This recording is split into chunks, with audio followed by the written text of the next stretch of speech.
Epistemic Innocence and Gaslighting, Exploring Irrational Beliefs' Complex Role.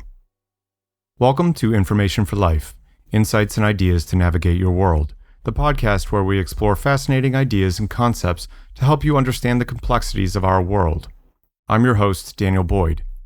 Today, we'll dive deep into an intriguing philosophical concept called epistemic innocence, introduced by Professor Lisa Bortolotti, and its potential connection to the manipulative behavior known as gaslighting. Let's get started. So, what is epistemic innocence? In simple terms, it's the idea that certain beliefs, even if they are false or irrational, can positively affect our cognitive and emotional lives. These beliefs can be considered innocent within specific contexts, despite not being based on solid evidence or reasoning. According to Bortolotti, there are two conditions a belief must meet to be considered epistemically innocent. First, it must provide significant epistemic benefits that would be difficult or impossible to achieve through alternative, more accurate beliefs. These benefits include emotional resilience, mental stability, or a better ability to achieve goals. Second, the person holding the belief cannot access a less epistemically problematic alternative that could deliver the same benefits. Let's consider an example to clarify this concept. Imagine a terminally ill patient who holds the irrational belief that they will recover despite overwhelming medical evidence to the contrary. This belief might be considered epistemically innocent if it helps the patient maintain hope, reduce anxiety, and engage in meaningful activities in the time they have left, especially if there is no alternative belief that will provide the same benefits. The concept of epistemic innocence challenges the assumption that false or irrational beliefs are always harmful and suggests that sometimes they can play a positive role in our cognitive and emotional lives. So, how does epistemic innocence relate to gaslighting? Gaslighting is a manipulative tactic where someone intentionally tries to make another person question their perceptions, memories, or beliefs. In some cases, gaslighting can lead to the victim holding irrational beliefs due to the manipulator's deception.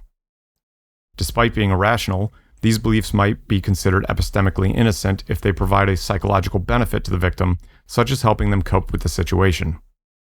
However, it's important to note that the presence of epistemic innocence doesn't justify gaslighting or make it morally acceptable.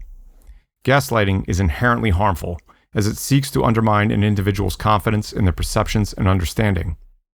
The fact that some irrational beliefs resulting from gaslighting might have epistemic benefits does not negate the harm caused by the manipulation.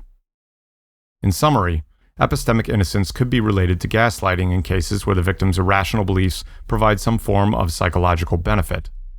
However, this connection should not be taken as an endorsement or justification of gaslighting, which is inherently manipulative and harmful. Epistemic innocence is a complex and nuanced concept that offers valuable insights into the nature of belief, rationality, and the mind. While it's essential to recognize that irrational beliefs can sometimes serve a useful purpose, we must also be cautious not to use the concept of epistemic innocence to justify manipulative and harmful behaviors such as gaslighting. To further understand epistemic innocence's potential benefits and drawbacks, we must also consider the societal implications of embracing the concept.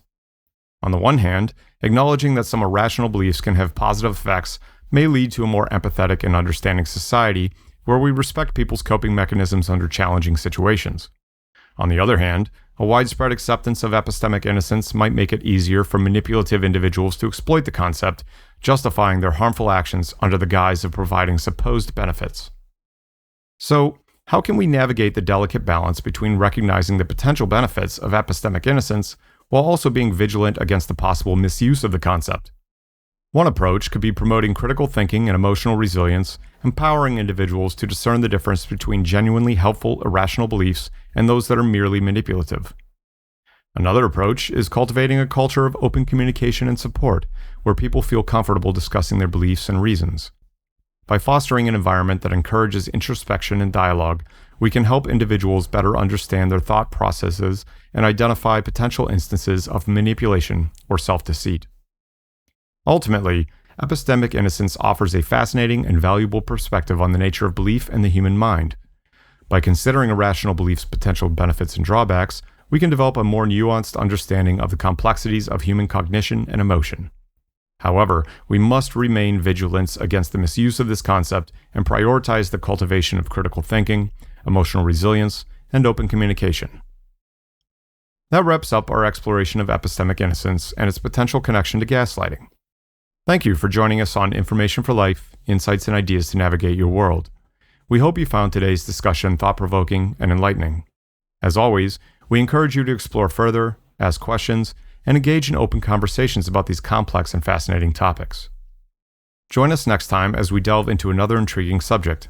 Until then, stay curious and keep learning. In this podcast episode, the primary source of information is based on the work of Lisa Bortolotti, who introduced the concept of epistemic innocence. For those interested in further reading, here are some relevant sources. Bortolotti, L., 2015, Epistemic Benefits of Exclusive Beliefs, Philosophical Quarterly. Bortolotti, L., and Sullivan-Bissett, E., 2018, The Epistemic Innocence of Clinical Memory Distortions, Mind and Language. In addition to Lisa Bortolotti's work, other academic sources and general information on gaslighting were used to create this podcast episode. Here are some additional sources for further reading on gaslighting. Stern, R., 2018, The Gaslight Effect, How to Spot and Survive the Hidden Manipulation Others Use to Control Your Life, Harmony Books. Sutherland, S., Irrationality, The Enemy Within, Printer and Martin Publishers.